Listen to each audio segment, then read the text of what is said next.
5, 4, 3, 2, 1. And it's live.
This is Leicester Till I Die TV.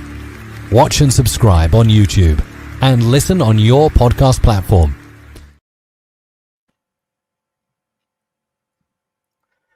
Good evening, everybody. How are we doing? Welcome along. A little extra show I've thrown into the mix here because I've got now better to do with my life. But welcome along. This is why I hope my club never goes bust, because if it does, I just have nothing to do. My life would be over as we knew it, as I know it. Welcome along. Please like, share, subscribe, click the notification bell, do all that sort of stuff. If you're watching live, also if you're watching catch up, please do exactly the same. And if you're watching via your favourite podcast platform, muchas gracias, penis. Thanks, Cock. Welcome along to my two guests this evening. We've got Wayne in the top right-hand corner. How are you doing, Wayne? I'm not too bad, thanks, Chris. How are you? I'm all right. Looking forward to Blackburn. I'll take that. I know where that's gone. What's funny is in the prediction chat, we were starting off on 4s, 3s, 2-0s, and now we're going for draws or even the odd losses, aren't we? Yes, indeed. And I've got to say, I'm really looking forward to next week because I'm not here. I'm away in sunny Lanzarote, and it means that I will miss 2 games. And you watch, the buggers will go and win them too as well. We'll stop you coming back in the country, Chris. Believe you me, it wouldn't take an awful lot. I mean, Lanzarote or the UK? Come on. Steve, who's busy trying to get a shower head out of his missus's bottom. Welcome along, mate. How are you doing? Not quite the shower head itself, more the parts of the shower that I need to fix it. But not too bad. Not too bad. Probably better than your wife is. Yeah, probably, yeah. Yeah, certainly in that position. I asked a very pertinent question of you both earlier before we came live, and that was, are you a top in or a top out? If I said to everybody that's watching, I still haven't got an answer to that, that probably shows you which way Wayne and Steve were heading. But as an interesting point that came up on a show, Michael, who was in as a guest, suggested, or he asked the question, when we were talking about top and everything that's going wrong with the club, would we welcome Mike Ashley in to buy the club? And it just got me thinking. It got the little cogs whirring a little bit, and smoke coming out my ears. And that's what we're kind of heading to tonight. We'll also look at some of the bad owners, because like you said, you've got to be careful what you wish for, because there's a few clubs got rid of owners and what have you, and went very much downhill. Wayne, you didn't answer. Why were you sort of? Well, there's a sharp intake of breath from you. Why? Yeah. Why that non-committal answer? Because for me, the jury's still out. Because yes, I think the contracts and transfers has been a cock up to a large extent. But I think when you look at, if you look at things within 2 or 3 year period or 4 year period or even a 5, you have a certain viewpoint. But if you step back and take a longer term view, which the wise people say sometimes you should do. You know, we've done very well, and under Brendan Rodgers, we so very nearly made it. Then we won the FA Cup, and during those Rodgers times, we played some beautiful football. 1-touch, 2-touch passing, beating Man City at the Etihad 5-3, or was it 5-2? And you know, then PSR came along, and COVID and the death of Cumbershire, and that's a sledgehammer blow to a club and an organisation. So I think that's a context that I view top situation, and I've wanted to give him the benefit of the doubt and see, not that he'll listen to what I think anyway, or the board, but I think who does? Let's be honest. well, exactly. Nobody does, not even the grandkids. So yeah, I just think that it needs a bit more time, and sometimes you need to see things play out. It's like PSR and Chef Wednesday administration. Oh dear, what a horrible thing. I actually think for Chef Wednesday, they will get a buyer, and it's probably the best thing that happened to them over a period. We'll talk Sheffield Wednesday.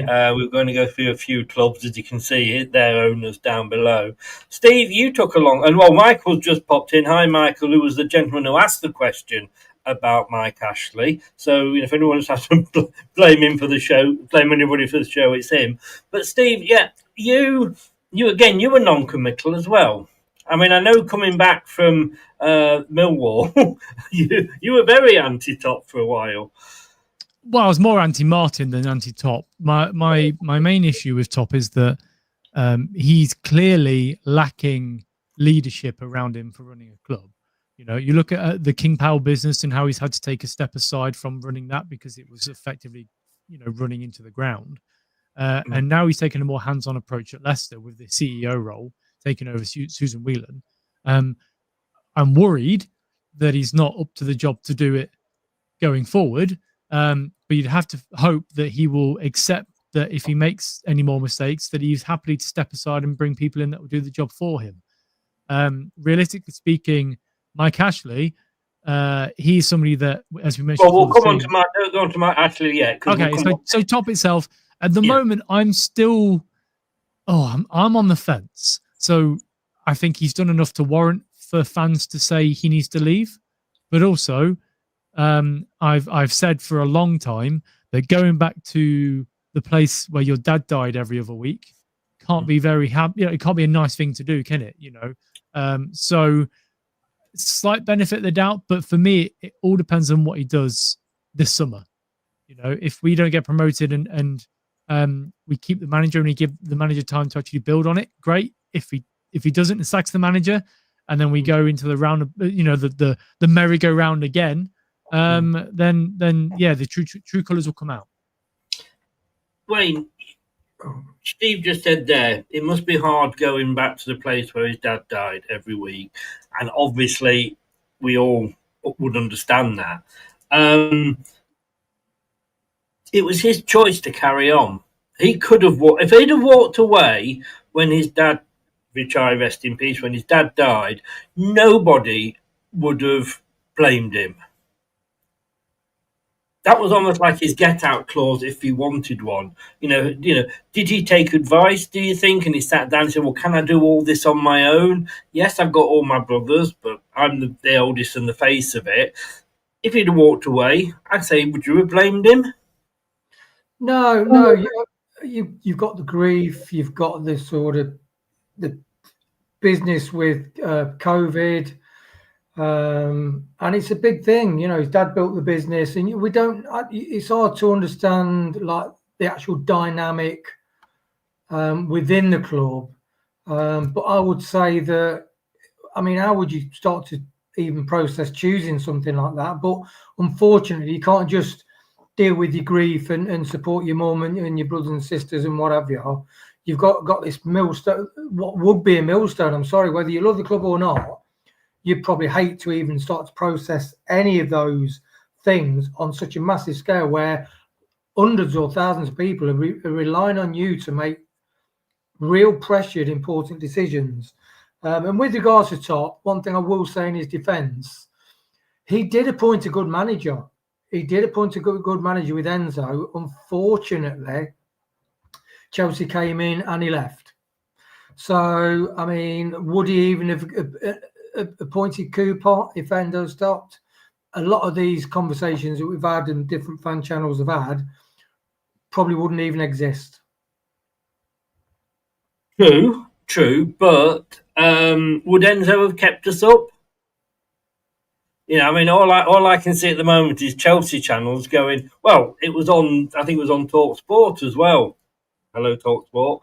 And they had, forget who it was, it was a Chelsea fan, and he was going absolutely mad about his substitutions and that style not playing. And that's with the players that Chelsea have got. I don't think he'd have kept us up with the players that we had playing that way, in my opinion. We'll never know, though. We'll never know.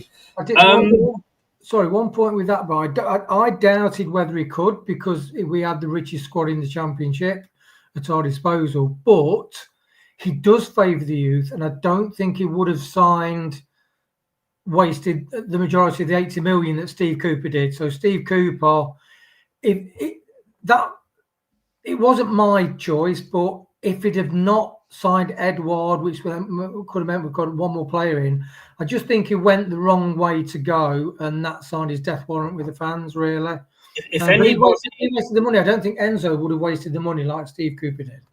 I don't think he would, but I still don't think he would have necessarily kept us up. And there's a very interesting article that I've started to read that Edouard has written about his time at Leicester.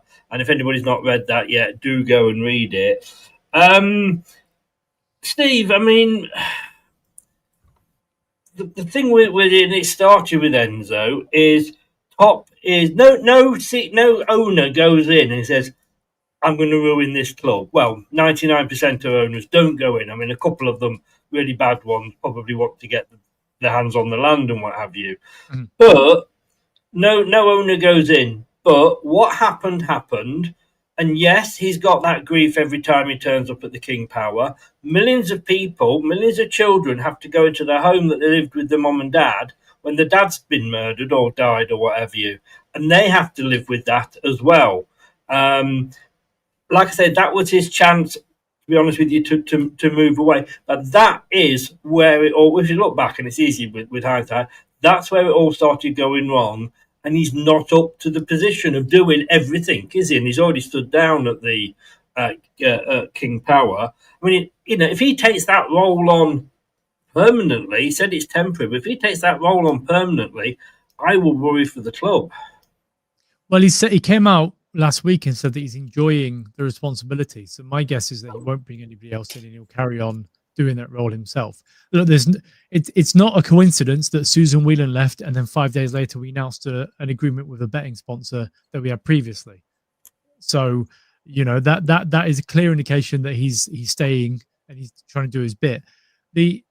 I would agree and say that if he isn't doing the job successfully, he needs to bring somebody else in that is more qualified. But yeah, I don't know. I am worried. I'm worried for the future of the club. I'm worried for whoever who could come in next potentially, whether that be a Saudi or whoever. But it's going to cost a lot of money to sell this club. We've got a big training ground. We've got a stadium that we own now that we didn't own previously. We have got assets in the club that are worth a lot of money. So unless somebody comes in and offers £400 million, he's not going anywhere. No, it's a good point. And if you look at, we'll come on to Chansiri at the moment, he was holding out as Mike Ashley was at Newcastle. Plenty of owners, plenty of people coming in to buy, but they wanted more than those people were prepared to pay. Your thoughts on him if he takes the job permanently, Wayne? Because I think it will be a disaster. Can you imagine football side's being run by John Rudkin, and he's running the non-footballing side, and Top can't do both. Because if he did, he wouldn't have stepped down from the King Power if he could manage more than one thing at a time. And he's got a young family as well. Yeah. I was concerned when Susan Whelan left the club. Apparently she was like keying the Maguire deal, getting that money from Maguire. which was a fantastic deal. My goodness, what a fantastic deal! And the reason why I'm concerned is because all businesses will have like think tank or support or people who can openly go and criticise, or not criticise in a horrible way, but sort of say, look, I don't really you really ought to think about doing that. So good businesses, good organisations allow people to challenge their uncertain decisions. My concern with the dynamic of two main people instead of three main people at the top that's a concern, especially because of the confusion over, was it that Top wanted a different manager, but Rudkin wanted... They couldn't agree. Top didn't want... well, we know Top wanted Potter. He didn't want Cooper, and he came in and made, in my opinion, the disastrous move of getting rid of Cooper. Not saying Cooper would have kept us up, not, far from it. But that meant we ended up with Ruud van Nistelrooy, which I wanted and a few of us wanted, but if he hadn't got rid of Cooper, we wouldn't have got Ruud van Nistelrooy. I mean... It's the flopping from Maresca style to Cooper style to back to Ruud van Nistelrooy, bringing the youth 3-4-2-1, and just older, young. It just really destabilises, and we're not recovered from it really. And it does make. I know there's rumours that Whelan and Rudkin haven't spoke for 2 years. If they saw each other in the corridors at we're going to have to be very, very careful on things like that, because I got an email after those shows. That's what somebody told me. We'd like to say allegedly from now on. So that's the thing. So I'm always concerned about the dynamics in a group making very important decisions. But this person, Steve, that's making those decisions. I mean, look, I'm going to name two people to you: Elvis Presley and Michael Jackson. One of the main reasons that both of those are no longer with us is because nobody had the balls to stand up to him and say, you shouldn't be doing that. Stop eating all those hamburgers, stop taking those drugs, because they'd get rid of them and get somebody in who'd say, yeah, here's the drugs or here's the hamburgers or what have you. So you've got Top and John Rudkin, who are best buddies, that never, although they disagreed with the manager, but who's going to sort of say no to them? And you've got, not saying you've got madmen ruling the, madhouse or anything, but those two in charge, who's there to kind of say, yeah, don't do that, guys? Well, exactly. Who was the one that was, when they came out and said they were going to have an internal review? What was the result of that? Patting themselves on the back and saying, good job, guys. We turned a successful football club into a pile of crap. John Rudkin, as far as I'm aware, he did steer Top's way into Steve Cooper and not carry on with Graham Potter, because what we were told was Graham Potter was basically the manager, but he just wanted to wait a few more days. And then Rudkin was like, well, we can't wait for this. We need to get somebody in now. And that's why they went for Cooper instead. So, if buts and maybes, isn't it, really, in regards to what happened in the past? But you're right. If nobody's there to say, why are you doing it this way? That's not how it should be done. Then they're just going to carry on making the same mistakes, like giving Luke Thomas a 4-year deal when clearly we can all see he's not good enough. But that's a mistake where they say, well, actually, if he has a good season, he's going to be worth 4, 5, 6 million pounds. And that's pure profit. Where realistically, he's not going to have a good season because he's just not good enough. It is, but you need somebody that not necessarily is going to change their mind, because it's his money at the end of the day. And whatever we think about him, he can do what the hell he wants, bit Wayne, doesn't he? But you need somebody there that can say, are you sure about that? Just asking the question. I mean, as it happened, and again, hindsight's a marvellous thing. I used to have hindsight, but I managed to wash the beans out my eyes. I'm here all week. I can wait, Steve. I can wait. I might be waiting a while, but I'll wait. But Potter, I don't think would have done any better with us. But let's, not talking about managers, but you need somebody there that's just gonna just sort of say, just be careful. Do you think, Wayne? And I'll ask the same question to you in a second, Steve. So be prepared. But do you think Top with him taking it over, as he appears to be now doing, and loving it and doing all that, is he preparing to sell the club? Is there this rush to get back into the... I mean, there's got to be a rush to get back in the Premier League financially, but if he gets us back in the Premier League, we will sell... he will be able to get more money for us. Yeah, it would, because the stock value would go up, I would imagine. But it's like Leeds didn't, when Leeds choked it. Again, we'll come on to them. Yeah, we'll come on to them. Sometimes going straight up, there is a desperation in wanting to go straight back up. But I think most fans are not. We are entitled and deluded, as certain elements of all fan bases are. But I don't think any of us want to go. If we got promoted into the Premier with this team, with a few additions, we would get thumped every week. But do you think he is kind of preparing for the club to be sold? I don't. I'm not an accountant, Chris, and I'm not a sort of. I run a small business, but I'm not in that element. I wouldn't really. No, I accept that, but do you have an opinion on it? I don't think he does. I think he likes the club. He's just if you try and picture yourself in his shoes, unpicking that mess and the mess of the club, the PSR. I mean, we desperately want to finish it. I can't imagine he's waking up and thinking, "Oh, lovely PSR! What a great day to be alive." He must be thinking. The people at the club were thinking, what have we got to do to get this PSR gone? But I don't think we will, because other clubs in the Premier League and different people are still maybe getting him out. Yeah, I mean, Steve, maybe what we need to do. I mean, valid point there from Wayne, but it all happened on his watch. This is what I'm saying, and we'll say we will come on to Mike Ashley later. But they never had any trouble with PSR. They wouldn't, he backed his managers with but we'll come on to Mike Ashley, but later on. But do you think he's getting ready to sell the club? I would suggest it depends on what happens in January. If we spend money in January, then no, I don't think he'll look to sell the club.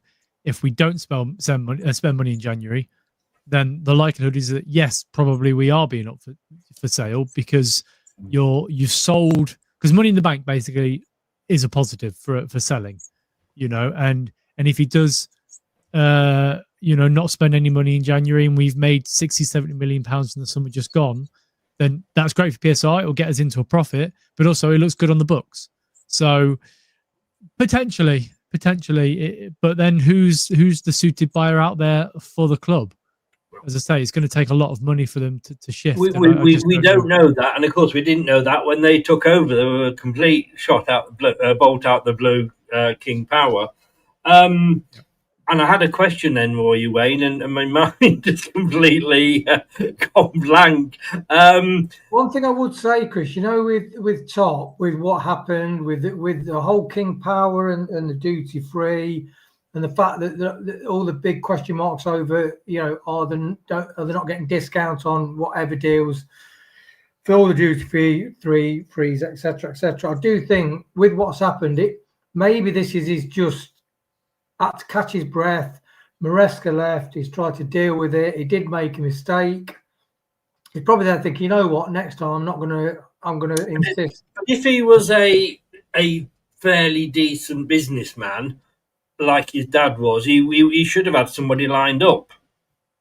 Because we could all see it coming. And we all thought that, how long will Enzo be with us? He's got to straight back up. Didn't think he'd leave that quickly. But you've surely got to have a plan in there. And if his plan was, we're going to go for Potter, I mean, he was stalking him. And if that was his only plan, then, sorry, he is a bloody awful businessman, because you don't just have one person lined up in case somebody leaves in any business. You have two or three. Ideally, Chris, ideally. Yeah. Well, how many football managers are out there?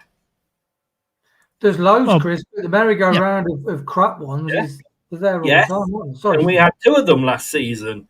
But, if he puts all his eggs in that one basket of Potter, and we did, I think, dodge the bullet with Potter, I just think... And I tell you the question I was going to ask you, which will now go on to Steve with it. this club is not owned by King Power anymore. Mhm. This club is owned by Top's family. So they haven't got the pockets that King Power had as a business.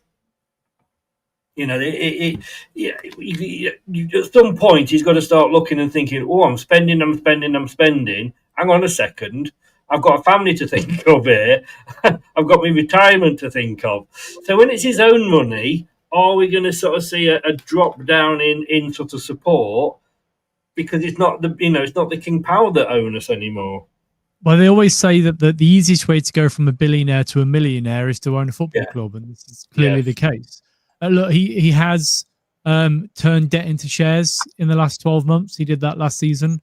So, you know, that there is, I would say, willingness there to keep pumping money into the club. But yeah, I don't know how much money he could realistically pump into the club to make it worthwhile. If getting stadiums built or extensions built, getting the new entertainment complex, this all costs money. And, you know, is he willing to put £150 million in to get these things done? I wouldn't have thought so unless we were a stable Premier League club. So, yeah, I don't know. I think that we will see well, to be fair, we've seen it in the last 4 or 5 years where we have become less reliant on owners putting money in and more reliant on the revenue that comes into the club to be spent on players. But you need to be in the Premier League for that to happen, and we're not there. I mean, that is business sense. You're not going to build all that, new business centre and what have you, and expand the stadium when you've not got, you can't fill it up, the one that we've got, sort of thing. But I would say on that, Chris, is that they spent millions of pounds in regards to doing, buying the land around the stadium, going to the council that took 4 years for approval, and bear in mind that comes up to renewal next year. So unless we put a fork in the ground, we have to do that all over again. Not the buying of the stadium, of the stand, and the area around the stadium, because we own it. But the going back to the council and putting through the documents, because there was, if you remember, issues with the actual what's the word I'm thinking of? The proposal, because of the cricket ground behind the ground, and they came to an agreement, and then that was fine. But that might not happen again. So are they willing to spend more money on putting it through for the approval again? I'm not sure. So, but to get the money we need to then reinvest into a squad, so we're not relying on owners, we need to build the extra stand, the extra entertainment complex, the hotel, this, that, and the other. But, again, that costs money that I don't think the club has. No. And of course, I mean, they're in the business they're in, they build complexes and hotels, don't they? Wayne, interestingly, but not necessarily exclusive to Leicester, we are, not mortgaged is the wrong word, but we're up to our neck with loans to this bank in Australia. That's risky in itself, isn't it? Yeah, we've always used it. Mackenzie Group, is it? The Mackenzie Bank? Is that the one? Australia, yeah. We've always used them through the years, and it's just a way of factoring, because like when we sign players, we don't get all the money up front, do we? No. Like KDH, we get it in instalments. So, it's a common thing for business to have a loan to factor to keep the money flowing through, just for those stuttering, waiting for the payments to come in, really. So I don't think there's particularly anything in that, Chris, because we've done it for the last a good number of years, haven't we? No, that's a fair point. Is he trying to hold on to the club for the wrong reasons, though, Steve? Is he trying to hold on to the club because of the memories with his dad? And if you're trying to hold on to a business because of that, is he making the right decisions? I would say he probably is holding on to the club because he feels bad that we're in the situation that we're in. We were in a good situation in regards to, we've just won the FA Cup. We've backed the manager again in the summer. Okay, realistically, the players that were brought in weren't good enough, but that's hindsight is 2020 and all that. And he probably does take a large proportion of the blame for not sacking Brendan Rodgers in the summer or, early in the before the World Cup, basically. So he probably does feel guilty that he's sort of ruined his dad's legacy to an extent. Getting us back up to the Premier League, that would have gone some way to fixing that. But then the season afterwards, where I'm under the impression that if Ruud van Nistelrooy was given the job in the summer, we'd probably be better off than we were, because he would have brought players in that we wanted, rather than wasting money from Steve Cooper on a load of shit. And we probably would have been in a better situation now. But yeah, I think it's more than likely that he feels guilty for the situation that we're in, and he's trying his best to fix it. Welcome back, Wayne. Cheers. Sorry, I don't know. For some reason, my laptop just completely died, so I've had to go on the tablet. I thought for a minute there you were going to start shaking it all about, because you were in, you were out, you were in, you were out. Technology, Chris. I love technology. Hey, I tell you what, though, wouldn't it be sad if the thing that it was all about was the hokey cokey? That would be such a... Well, it would solve a lot of problems, Chris, wouldn't it? Yes. Can I just reply to Michael that's in the chat who's just said he's got nothing to do with Brendan Rodgers or Luke Thomas? So the reason why I bring up Brendan Rodgers, and it's not Luke Thomas, but Brendan Rodgers itself, is that there was a significant change in how we were doing things the year after we won the FA Cup. We gave Rodgers more money to spend without having to sell an asset. So we were hoping that it would propel us into the top 4, top 5 again. And we gave Brendan Rodgers the keys to the castle, effectively. Okay, he went and spunked up the walls of the castle with, signing Samare, who, to be fair, was a good young talent in France who just won the league with Lille and looked like a decent player. Daka, again, was a decent prospect coming from Salzburg. We beat off competition from Villa, Everton, and RB Leipzig for his signing. A good player. Okay, he wasted money on Bertrand and Vestergaard, but we changed the way we were doing things that summer, and it came back to bite us on the arse the following season because of the money we spent and the fact we couldn't sell any players. So the reason I say that you can blame Brendan Rodgers to an extent is correct, because he was given the keys to the castle to sign whoever he wanted. We went from a model of having a director of football and a scout that were looking at players that would give him a list, to Brendan Rodgers saying, I want this player, and this player. And that's what changed. And it's happened again at Celtic. He's left this week because of that. It happened at Liverpool. You look at the amount of money he spent at Liverpool that were on players that he wanted that didn't work out. So you can't say it's got nothing to do with Brendan Rodgers, because it has got something to do with Brendan Rodgers. What's happened since then, you can lay at the blame of Top for sure. But it started with us changing a philosophy of not selling an asset and spending loads of money. If you're talking of that, actually, last night we've got a new show, Tuesdays at 9, the Late Football Show, which we don't particularly talk Leicester.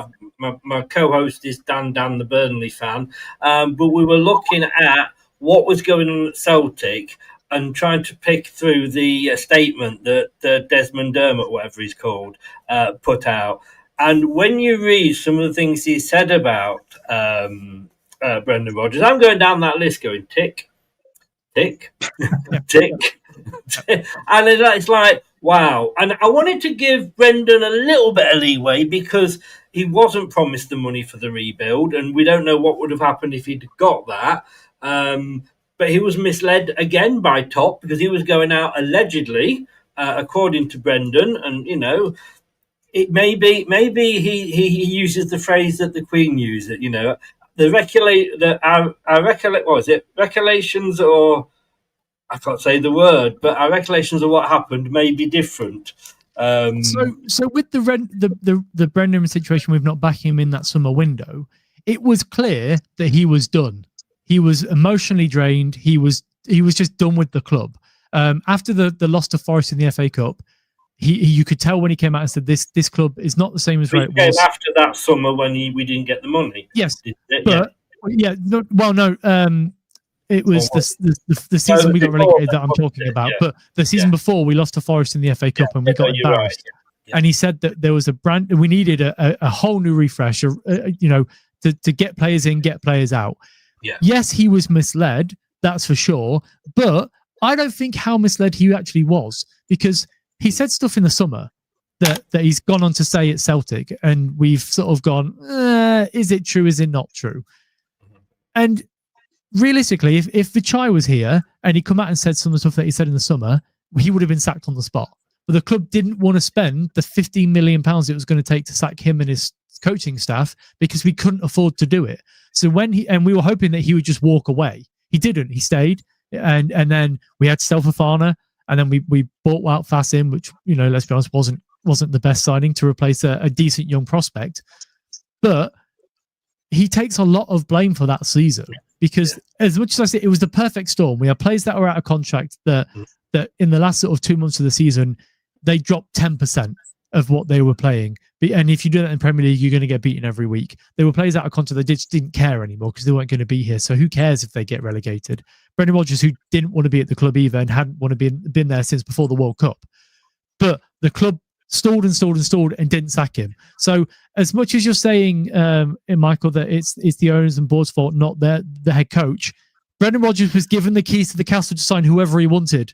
The board backed him that summer. We won the FA Cup, and it came back to bite us in the arse. So you can't just say, "Oh, it's the board and the owners' fault." No, Brendan takes some of the responsibility as well. Yeah, no, Brendan takes some of the responsibility, but at the end of the day, who gave him that responsibility? Because we hadn't done that underneath, so that was still them. And there's a lot of things of that season that hasn't come out yet, but give it time. When I know a few bits and pieces that will come out at some point, and it will make your jaw drop. Yeah. Well, having read that from Celtic yesterday, and please do go and see, as it's the Late Football Show. It's in the featured shows at the top of the YouTube page for Leicester Till I Die. Go and watch that. Some of the things that have been said. We haven't seen Brendan's, and there are two sides to every story. We should say that. We haven't seen Brendan's reply yet. But it will be interesting when it does come out. But yeah, he wasn't holding back. He wasn't holding back, the chairman. Wayne, let's get back onto owners though, and I want to look at some of the owners that have not done well at other clubs. And we'll probably look at a club each here. Well, let's start with the latest one, Sheffield Wednesday. I mean, the guy came in. And they only just missed out on Premier League in the playoff final. And they've obviously just gone into administration now. Again, you've got to look at some of these owners and think, how thick are you? Because you've taken that club. All right, you wanted, let's say, 100 million for it. It wasn't worth 100 million. We're not worth what we were worth when we were in the Premier League. They're not worth because they're at the bottom of the division what they were when they were in the playoff final. And that's under your watch, mate. So he's now ended up with nothing. It makes you wonder it makes you wonder what conversations went on with any prospective buyers at all, because they weren't even paying wages, were they, from the previous season? So, the red flags, if you're going to invest in a business that historically loses money anyway, unless they're supremely well run, and you're not paying wages near the bottom, points deduction looming, that's not an attractive purchase, is it, for anybody? So, but it's true what you say, Chris. It cuts his nose off to spite his face and end up going into receivership, and he gets nothing for it. And we talk about Milan. I mean, they're saying about he bought the clubs for £1, but when you're buying clubs in that way, you're taking on all the debt. So yes, it actually probably cost him 100 odd million plus £1 to buy Leicester.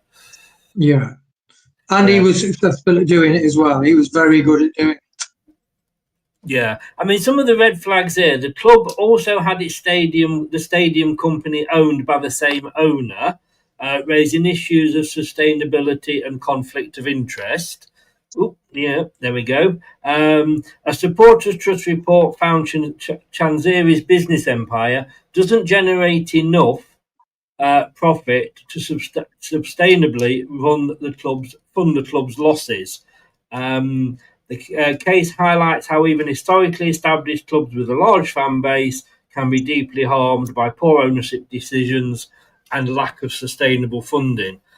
Really, you could say two of those three, again, tick for Leicester, yeah, stadium owned by the same guy? Yes, tick. Is King Power King Power don't own it, so where's the profit coming from? That he, there's no company profits going into Top's Bank, is there? No. And did he put the price of the season tickets up to some, if not the highest, virtually the highest in the championship? Which is, that's going to alienate the fan base. You got a team that's really struggling; they're not paying wages, and you do that. It just smacks of desperation, doesn't it? Yeah, really. Yeah. Steve, this one's close to my heart because I used to work for Blackburn Rovers, and I came in. Well, technically, while I worked there, I wasn't there long, but whilst I was, they were making redundancies to try and save money, having not got back into the Premier League, and yet they were paying thousands and thousands to, what they saved by sacking me wouldn't have paid out 1 week of Alan Shearer's wages, but that's football clubs for you. It says here, after the club's previous success under local owner Jack Walker, Blackburn was sold to the Indian poultry business Ventures. The new owners lacked football club operational experience, managerial instability, lack of coherent investments, strategy and mounting financial issues led to relegation from the Premier League and a substantial decline. Often cited as a cautionary tale of an owner buying a club without the roadmap to protect its long-term health.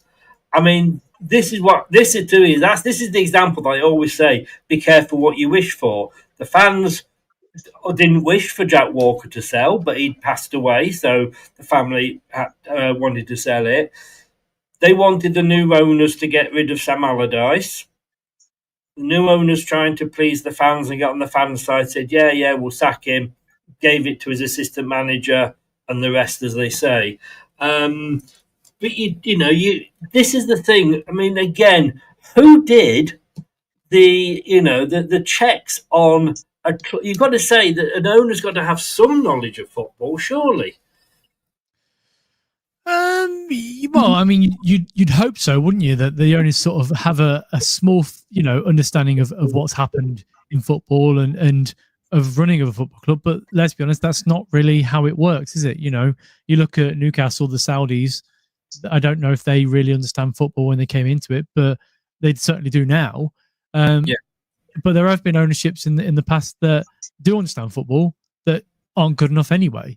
So it's a catch-22 situation at times, isn't it? Because if you've got an owner that comes in that knows how to run a football club, but doesn't give the money into the club to push it forward, then you're going to be in a poor situation. But if you've got an owner that doesn't understand football but can push money into the club to push it on, then it's great. So it's half a dozen of one, whatever it is, the other. So.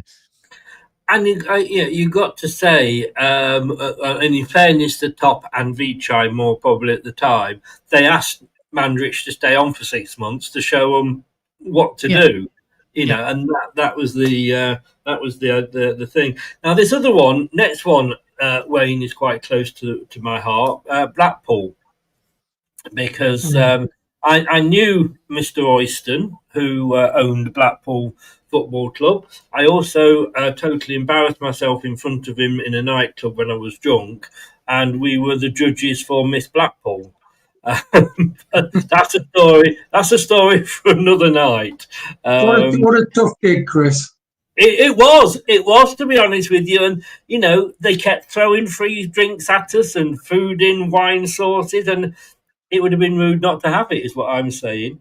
The club was owned for many years by the Oyston family. Under their tenure, Blackpool experienced legal findings that the owners had illegitimately stripped money from the club. Fans protested the lack of investment and the perceived diversion of funds away from the football inside. The club's decline on and off the pitch was strongly linked to ownership decisions and the breakdown of trust between fans and board. I think it also had something to do, allegedly, with one of the Oystons being in jail while he was trying to run the club. So it's not very helpful. That will not be conducive, would it? to running successful. Then again, allegedly the criminals do that all the time. That covers me. Sorry, do carry on. Allegedly criminals do that all the time, don't they? Run the organisations from prison. Yeah, but that's it's another cautionary tale, Chris, and it's history repeating itself. Which it's like, why is it Chef Wednesday? Why is it even happening? Why is it even happening? You know, it's a complete lack of intelligence or lack of care of duty from the organisation that is supposed to be there to provide a framework to run a fun football competition that is fun. But it is fun, but it's supposed to be run responsibly. Yes. Paul, I think that is the understatement of the year. Check out what he was allegedly, well, not allegedly, he went to prison. So do check out what that was for. But don't mention it on the channel, please. Elm Steve, whatever you're called. This is the one that is the cautionary tale for me, and that's Leeds United. And I see so much with what happened to Leeds happening to us, in the fact that Leeds went for the dream. You know, they'd won the title just before it became the Premier League, when it was the last one of the old Division 1. They'd got into the Champions League. I think they got to the semi-finals, was it? Well, whatever, the European Cup that it was called at the time. Their owner was Peter Isdale, who is now in charge of Preston and is very high up on the EFL board, and he's the one that's behind the changes to the playoff system. This is widely viewed as an example of over-ambitious spending without realistic, sustainable planning. Isn't that what's happening with us, really? Yes and no. So it's well known that Leeds ran out of money then, and Risdale ran out of money effectively. So, you know, that's why they struggled. I don't think that Top is running out of money anytime soon. I mean, he might get pressure from his family to sell the club, because they, you know, you don't want to go from being a billionaire in Thailand to, you know, and being sort of mixing shoulders with the royal family. On that one, I don't know how true it is, but allegedly one of the 4 family members that own it actually want him to sell. So yeah, but there are some similarities, but I wouldn't say they're sort of like for sure. You know, I think that the club does have money. They've got sellable assets. Leeds had sellable assets, but it's in a completely different time of football, isn't it? Back then, you know. But they chased the dream, didn't they? They fed at the top table. They said, we like this, and for us to sort of compete, we're going to have to go out and buy Rio Ferdinand for 30 million, which back in the day was a hell of a lot of money. It's a hell of a lot of money anyway. Let's be honest. Yeah. And if Leeds United had not done that, the fans would have been going, well, you know, how are we going to be successful? And I have a feeling, with Leicester, when we won the Premier League, if we hadn't then gone out and spent the money to get the top players in, because fans would have gone mad if we'd gone and got another Jamie Vardy, because we've just won the Premier League and we're buying somebody out the 5th tier. But then we also wasted that money on Slimani and, you know, Musa and players like that. So it's how you deal with it after you've been successful. And let's not forget that we won the Premier League, and then 5 years later, 6 years later, we won the FA Cup. So it's not like it was a flash in the pan. We were competitive for a long period of that time. It just happened to be that we lost the figurehead of the club, you know, the businessman of the family, the one that was a bit shady allegedly, you know, to get the deals in Thailand. That he's not somebody that would have taken any shit, would he? Let's be honest, Vichai, before he passed away. So there's a difference there, is that Leeds didn't have their figurehead die after a football game, you know, surrounded by friends and family. But the difference there again is that the owner is the son of the dad that died. So there is that connection with the club. You saw the picture of him hugging the FA Cup and how much it meant to him. You know, so I don't think we are going to run down that alley. I don't think we are going to be in the financial ruin that Leeds were in, that Bury have been in, that, you know, Wimbledon or whoever, because we are still backed by a billionaire. As much as, you know, we hate to admit it, we are. Yeah, indeed. Sorry, I thought you I didn't sound like the end of what you were I'm saying. still struggling with my coccyx, so whenever I sit up, it still hurts. So it's very slow. That's all right. Wayne, how are your coccyx? One. I've not even got one, Chris, I don't think. Now, this is the cautionary tale, because we say that didn't Milan Mandrić do well in finding the King Power group? Wasn't that amazing? Yes, the success they brought us, but we saw a Thai owner at Manchester City end up in jail. So the Thais aren't without the problems. But Portsmouth, vying for promotion from League Two, fan-owned Portsmouth have come a long way since 2 administrations and 3 relegations, prompted by a litany of awful owners, sent them hurtling from the Premier League to the bottom tier. Reckless spending on massive player Reckless spending on massive player contracts. And a reluctance to pay tax did for Pompey, leaving them in administration on the brink of liquidation in 2010, having won the FA Cup under our Harry Redknapp 2 years previously. As a championship club that went to administration again in 2012, suffering a 10-point deduction as HM Revenue and Custom chased them for 1.6 million in unpaid taxes. From Alexandra Gaidmark to Suleiman Al Fahim to Ali Afarak to Balram Chanirai to Vladimir Antonov, Portsmouth fans were forced to endure a roll call of feckless owners before finally taking up the cudgels themselves. Once a Mickey Mouse club, now a former Disney chief executive is interested in them. I don't know. I think he may actually be in there now. I mean, at one point, they were owned by, allegedly, an international arms dealer. Exciting, what an exciting club to follow. And allegedly, just in case any of them, they're still watching this, allegedly, and he was the son of the guy that owned it, and the guy went, "Oh, I'm off. Here's a present for you." You've got to, you just don't know what's down the line, and I just keep saying always, careful what you wish for. Yeah, and also, Chris, it is true that basically your position in the Premier League correlates to how much money you spend. We all like to think that what we did, it wasn't sustainable to take a ragamuffin group of journeymen and people from second divisions in France and non-league players to win the Premier League. It's not sustainable, and that's why I went on that model of eventually trying to keep the players in. In fact, every year I chat with a Brighton fan. When Potter left, he said, I said, are you worried? He said, no, we've got another great manager coming up. We've always got 2 or 3 in the pipeline. Every year he said the same, we're on such a great model. That has 2, 3 in the pipeline in case somebody...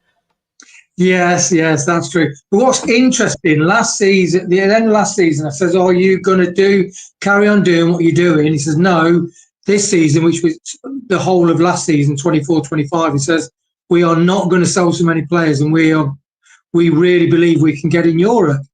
They didn't get in Europe. And that's how difficult it is to go from the successfully ran, brilliant model of selling key asset players to keep your club afloat and bring the youth on to trying to get to that next level. And I thought Brighton would make it, and they just didn't make it. It just shows you it's very difficult. Very difficult to run a club. Yeah. The guy, before we kind of just quickly round it up, but the guy that is also in that picture below, and we'll come on to Mike Ashley at the very end, Mr. Jim Radcliffe, let me give him his correct name, Sir Jim Radcliffe, who owned a football club in France, and was it, my memory has gone as to which one it was. Is it Lee? Bordeaux, I think it was. Was it Bordeaux? I can't remember. I think he sold his shares in that now, hasn't he, or whatever. So he's got experience of running. It was Nice. It was Nice. Sorry, Nice. Yeah. Sorry. I didn't know either, so I'm not going to blame you. But yeah. So he owned a football club in France, making money, in Europe sometimes. comes to take over his boyhood club, Manchester United, and he disappears into the crowd again.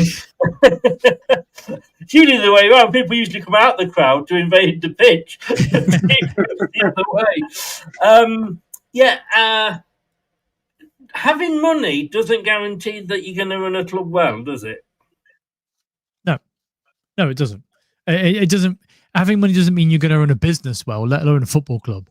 You know, there are people that look. Just take for example that the guy who won £100 million on the Euro Millions and then spent it all on dirt bikes. He was the bin man, you know. So him getting money didn't spend it well. Yeah, he went bust 2 years later. So even having money as somebody that doesn't have it, you know, you still need to make decent decisions with it.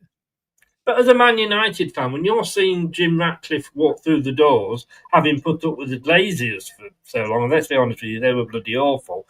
When you see somebody like Jim Ratcliffe, A, a fan of the club, B, very, very rich, and C, has done really well with running a club in France, you think, well, what could possibly go wrong, Steve? I don't know if he did run Nice very well, by all accounts. I don't know. I don't remember them as far as I'm there. I don't remember them. Yeah, but also, if you look at how it's been since he's taken control, because bear in mind, he doesn't own the club still. You know, the Glazers still own the majority shareholder of Manchester United. So they're still getting all the profit. You know, Jim Ratcliffe has come in and sold players, kicked out the tea lady, you know, cut the staff behind the scenes in half. Would you accept somebody to come in and turn over the inner workings of the club, the people that have been at the club for so long that breed, you know, they breathe the club basically? Like if somebody was to take over at Leicester and go, the lad that's been serving coffees behind the bar for the last 30 years, we're going to get rid of him. You know, he's on 20 grand a year, but, you know, let's get rid of him. I mean, there'd be no goodwill there, would there? We'd all be like, well, what's he doing? You know, we give Vestergaard 70 grand a week and we can't afford to give this guy 20 grand a year. It's ridiculous. What I was saying when I was at Blackburn Rovers, what did they save by making me redundant? You know, but I did get a free turkey out of them. Well, there you go. There you go. That was before the Venkies as well, and it was the Christmas. Most places give you a bottle of champagne at Christmas. They gave us a huge frozen turkey, but we did live on it for a month. It was pretty huge as well. Interesting, but no, it's a good point because Michael says there. Paul says Jim Ratcliffe is a hard-nosed businessman, not particularly football man. Ask the people he made redundant. Well, and also, sorry, just on a different club that he runs Ineos, who were the bike racing team. When he took over, they were the top of the top, like the best bike racing team in the world. Since he's taken over, they are atrocious. Right. The air's been taken out the tyres, has it? Yeah, basically, yeah. He's cut back on several things that a fully functioning, you know, world-class bike team needs to be competitive. He's cutting corners and it just doesn't work. So yeah, by all means cut corners, but I have to say, I will bow to your superior knowledge on that. I know absolutely nothing about cycling. But no, as Michael says there, it's not particularly from one. Ask the people he made redundant. And again, in the defence of Top, I don't think he laid anybody off during COVID, did he? No, we furloughed everybody effectively, but no, did we furlough? I'm not sure if I think we paid the majority of the wages of everybody. I think we did, yeah. And didn't we? Oh, sorry, Chris. No, carry on. And weren't we the only club to vote not to charge fans to watch the Premier League matches? Yeah, £15 a game it was going to be. We were the only team to go against it. Yeah. And that's another thing that we did as a football club when Susan Wheeler was here. We would quite the majority of the time vote against the interest of the top six, you know. And then when Newcastle got taken over and Villa got taken over, they switched sides and they started voting for the top six because you needed to have 14 votes for it to go through. And if so 6 clubs say no, then it wouldn't happen. And Leicester were always that club where we're in the top 6 or 5 or whatever, but we always voted against the interest of everybody else. And also, just sorry, Chris, further to what Steve's just said as well, with regards to the our club wanted to fight all the PSR and the unfairness of it. And when you mentioned about Leeds, was it spending didn't match sustainability or something? Well, that's Chelsea. Yeah. That's Chelsea. Who are and they've got a brilliant accountant that says, don't worry about it because I've got a loophole we can get through. Yeah. So in the summer, it came out that they were the most compliant football club in the world for PSR. And the only reason they're the most compliant is because they sold a hotel to themselves, their women's team for £200 million to themselves. You know, I was thinking at the time, fuck it, why don't we just do that? Why don't we just sell our women's team to ourselves? Yeah. You know, but then do we have the £200 million for the club to do that? You know, I think they were trying to do good faith at one point, but also fighting the case at the same time. I was talking earlier to a friend, and we were talking about TV licenses and how many people don't pay these days for the TV license. And he said, do you pay for it? And I said, yeah, I pay for my TV license because I know that once I stop paying for my TV license, I'd be the one whose door they'd knock on when I was watching EastEnders or something. So, yeah, it's tough. But no, I'm going to say and that is a fair thing to top of, you know, he stuck by all the staff that were there. The £15 to me, I don't think that was bad to watch your team play football. And let me finish this if you hadn't already paid to see it as a season ticket holder. But it was during COVID, Chris, when everybody was stuck in and they needed an outlet, didn't they? Yeah, but if you were to go and watch your team play, how much is a ticket? When you just turn, I know you got a season ticket. Well, I mean, it depends. Yeah, 50. So last season, I averaged about £52 a game to watch Leicester play. Yeah. So if you're paying, if you're being asked £15 on top of that, why you shouldn't have to because you've paid to see the game. So the game should be screened, in my opinion, free. But if you'd have been given that money back and said, right, whilst you're not coming live, we'll give you that money back or give it you ready for next year, and then you were asked to pay £15, surely you'd have gone, yeah, I'll take that because it's less than I'm paying for my ticket. I'm getting 50 quid back. I'm only paying 15 out to watch it. But the issue with that is that, and this is why Leicester went against it, is because it sets a precedent. It sets that, okay, well, they're accepting 15 quid per game now. Let's go to a pay-per-view model going forward, and it's actually, we can put it to 20 quid or 25 quid or 30 quid. And at what point does it stop? Because bear in mind, people are already spending hundreds of pounds for Sky Sports to watch football, and even then they'll get access to the entirety of their games because of the 3 p.m. block. You were paying Sky Sports for that £15 because it was Sky Sports mainly that it was on. Yeah, exactly. So the clubs wouldn't see because the only reason they wanted to bring it in is because Sky wanted a refund on some of the games they weren't going to be getting effectively. So that's why they wanted to bring this in place. And look, as somebody that watches games legally, I'm a massive advocate of we pay too much money to watch football in this country, whether it be at home or be it the actual football itself. The vast majority of revenues in this country, the football clubs, aren't based on match day sales, like the tickets themselves. They're based on the money we get from the Premier League for player sales, etc., etc. If that had come in, there wouldn't have been a stop. There would have been, we'll just carry it on next season and we'll charge 20 quid a game. And people would pay it, but that makes football less accessible than it already is at this point. Okay, let me say then, as somebody who doesn't live in Leicester, as somebody who doesn't have transport to get to Leicester, as somebody who is on a pension, I would very happily spend £15 a week to watch Leicester every single week. Would that stop people going still to the ground? No. And this is the silly thing with this 3 o'clock thing. If they allowed 3 o'clock matches to be streamed, would people suddenly say, well, I'm not going?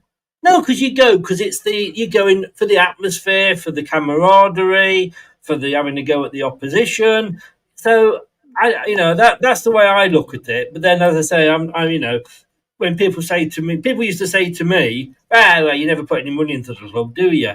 Now I just spend 600 quid a year doing all this sort of shit, And when I did have a season ticket, I had to set off 4 hours before the kickoff to get to Leicester and Park, and then certainly with like the Champions League games, I wasn't getting home till like 2 a.m. Yeah, So, no, I agree. I do agree that if the 3 p.m. blackout is a bit stupid nowadays, because you could easily stream a game online from anywhere else in the world. That is stupid. And I do think that when the next TV deal comes up, the Premier League might take it in-house. They're looking at how Italy and France are doing it at the moment, which is more in-house because of their TV deal was so, especially in France, it fell apart effectively. So they're having to do it in-house themselves. They're looking at that and thinking, actually, we could have a Netflix-style situation where you pay for your club, you pay a certain amount per year to watch your club's games, and you go. So that will happen, but it will be heavily regulated, I imagine, with the new regulations coming in the UK anyway. That will be regulated. I don't think during COVID, where it's in my industry, which is heavily regulated, it was like cowboys and Indians at this point. It was all over the place. And imagine that being at the Premier League level, where they could charge £15 to watch a game, and then if they'd kept it and moved it into the next season, charge more and more and more, where's the cutoff point? Will it become £50 a game because you're paying 50 quid a ticket anyway? I don't think that there's many people nowadays that would happily pay that amount of money. And it's just sad. And I said it, that it is becoming more and more inaccessible for fans to go to watch football. I'm lucky to be in a situation where I earn enough money and I live comfortably enough to go watch football week in, week out. I wasn't 3 years ago, but I am now. And let's be honest, I take it for granted a little bit because I moan about it, but I'm still going.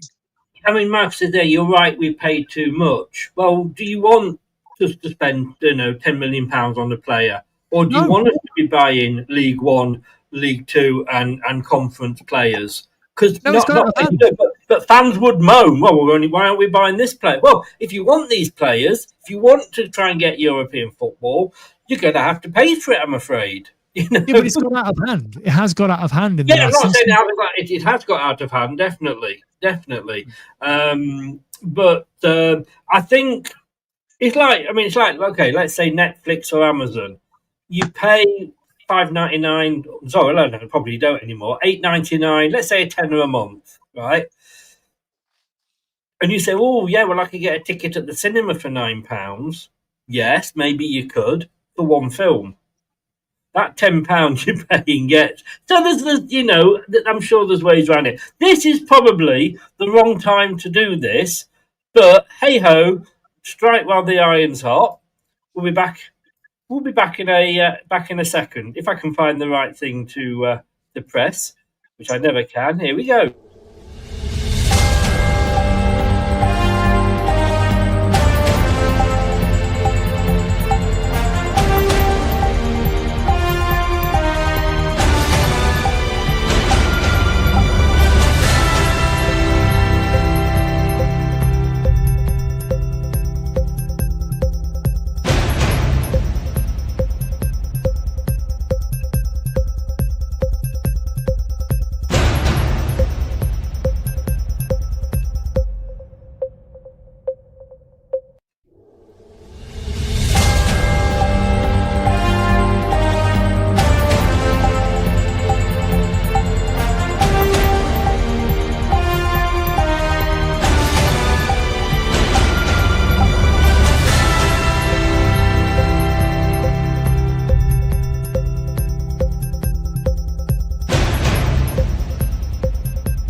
There you go. If you do want to pay to watch it on now, Leicester Blackburn, 12:30 kickoff Saturday morning, and I am contractually obliged to play that. Didn't work out the way I was hoping it would be. It was a hell of a lot louder than I thought it was going to be. Normally I would talk over it. Let me just read. This is the list before we round it up. Now, this is the list of. It says here, Rogues Gallery, English football's worst owners. And clubs they've ruined. Francesco Pacetti at Leyton Orient, he was a waste management magnate. Sisu Capital at Coventry City. We all saw what they did to Coventry, having to play home games at Northampton and Birmingham. Douglas Craig at York City. Ken Richardson at Doncaster Rovers, who was jailed for 4 years for conspiracy to commit arson for his part in a plot to burn down Doncaster Rovers' then ground. Let's not complain too much about Top. The Venkies again. Tom Hicks and George Gillett at Liverpool, 2007 to 2010. Now Ken Bates, Chelsea. In fairness, I don't think he did a bad job. He bought them for £1, took on the £100 million worth of debt as well, and turned them round. And ended up, because they didn't own the stadium or the land that the stadium stood on, they wanted to bulldoze it. He wouldn't let them, and he obviously eventually sold it for £140 million. And I don't begrudge him any of that, because he was the one that took the debt on in the first place. But I'm going to go back to the original question that started this kind of debate off, which was from one of the Michaels, who said, how would you feel if Mike Ashley was, if Top was to sell to Mike Ashley? Now, I don't know and his head's been shook already. This question will go to both of you, so I'll come to you first, Wayne. I'm not a Newcastle fan. You've got a family that's a Newcastle that follows Newcastle, so we can only see it from the outside, and we know that they hated him. However, that club, Newcastle, were never in financial difficulty. They never were under threat of PSR. He seemed to back his manager. Now, whether they were buying crap players or not, it's not really down to him. He was again supporting his manager. But that club, and I suppose the argument is he wanted to rename the stadium, the Sports Direct Arena and what have you. I mean, that's a bit like, well, of course, we always forgot Vincent Tan at Cardiff, didn't we? We nearly forgot that, changing the club colours.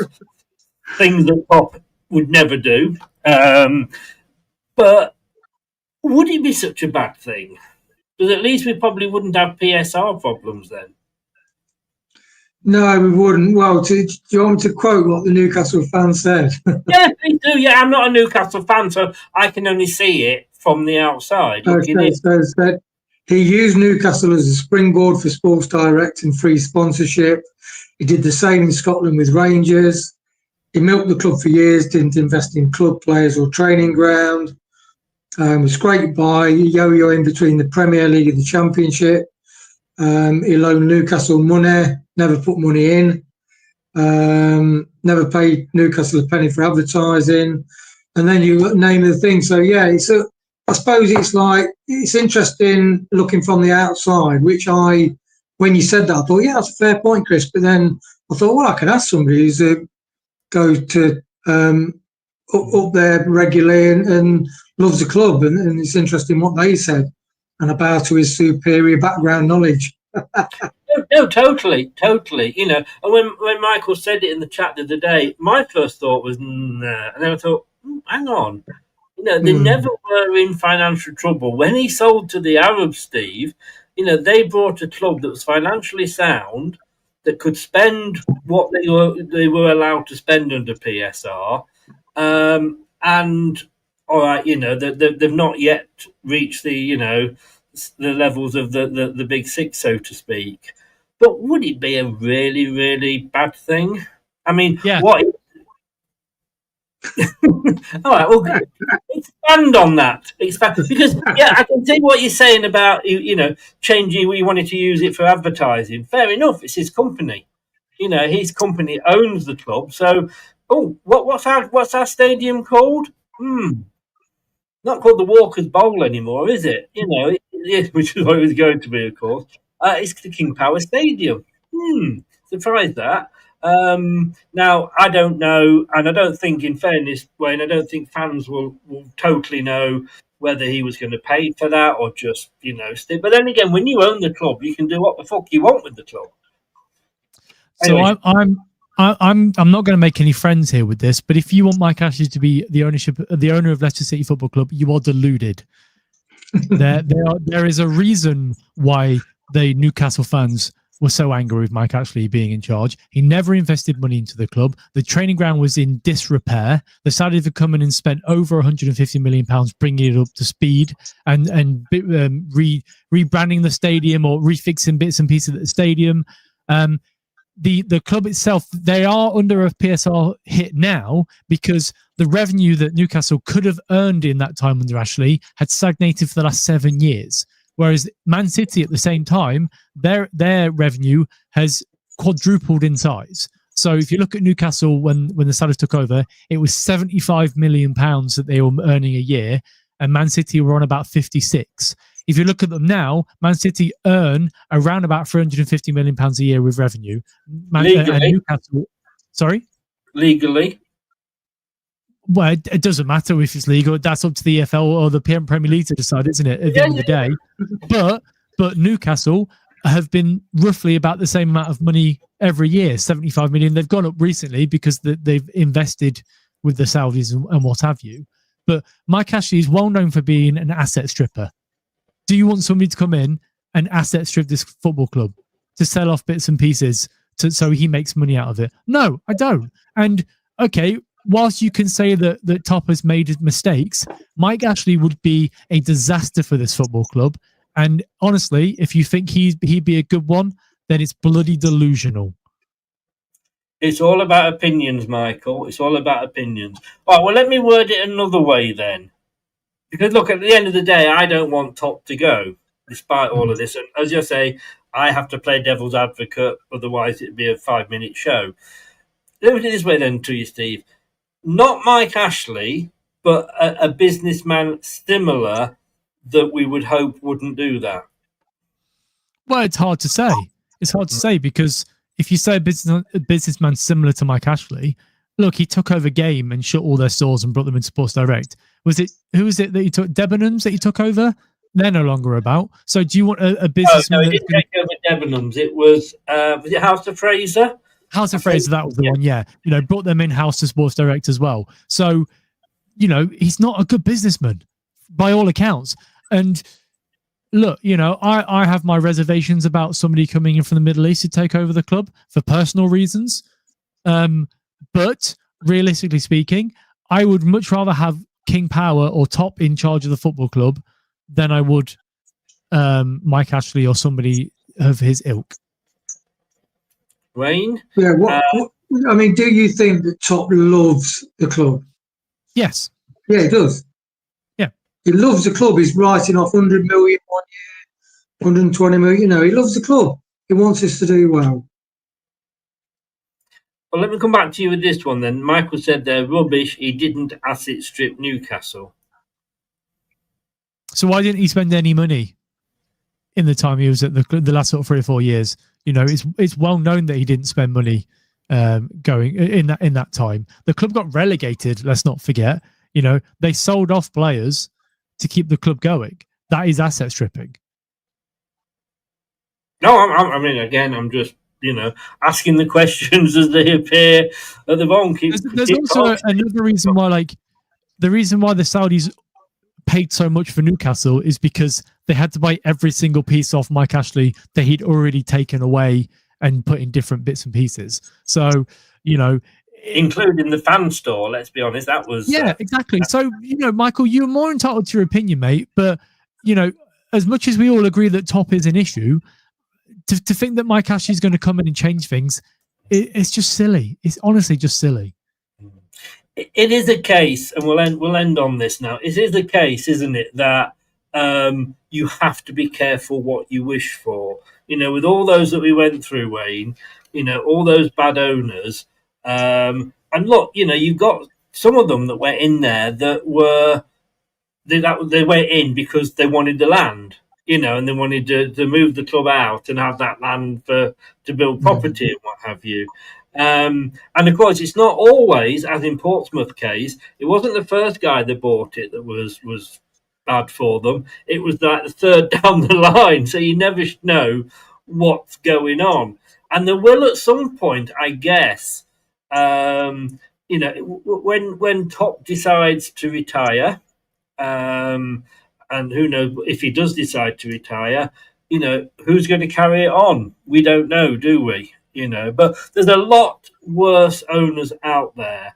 And I think, the way I look at it, Steve, is we've got every right to criticise Top. Yep. He's the owner of the club, and I will praise him when he gets things right, like when he got Enzo in, and I will criticise him when he gets things wrong, like not coming out and being honest about, the PSR under Brendan Rodgers. If you're going to do that, if you're going to put yourself up to own a football club, it's the worst job you can do if you don't like criticism, isn't it? Really, let's be honest. But do I want him out? No, I do not want him out because, like you say, he has, mistakes have been made, but you do have to take into account, when COVID hit, were all these Gulf states, and the oil sales and all that affected?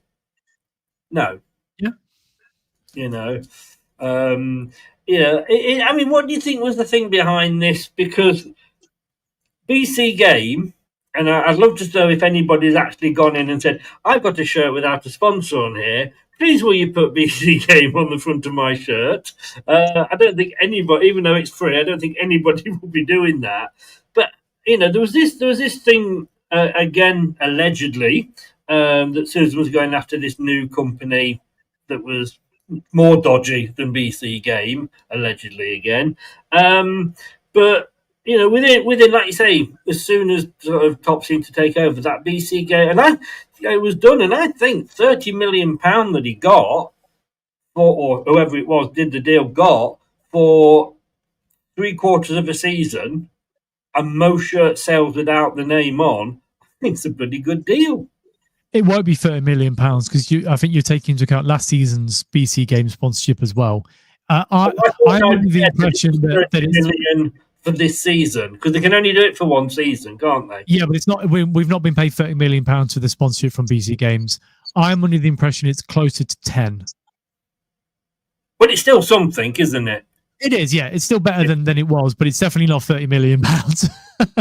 Well, no, if it's a Premier League side, I would have said £30 million a season would be fair pay. But we're not a Premier League side. No, we're not now. No.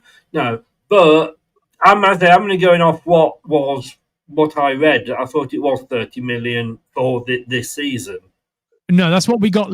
So it was rumored that we got £30 million last season from BC Games, but it was a multi-year partnership that we ended up. So it was the same with FBS. We went down the first time and it ended up them being on the training sponsorship. So the main sponsor pulled out effectively. Not so much pulled out, but it was a case of, well, you've been relegated, so our involvement in the club has gone down significantly. And then I'm under the impression that the reason we went back to BC Game is because we went back cap in hand really and was like, look, why don't we give you a discounted rate? Because they had to pay out of pocket to get out of a certain K-Bet sponsorship, from what I've been told. That was even worse. Allegedly, but the person that told me the information was the same one that told me other bits and pieces that have been correct since. Not saying it's a bad source, and do give my best wishes to Gladys the tea lady next time you see her.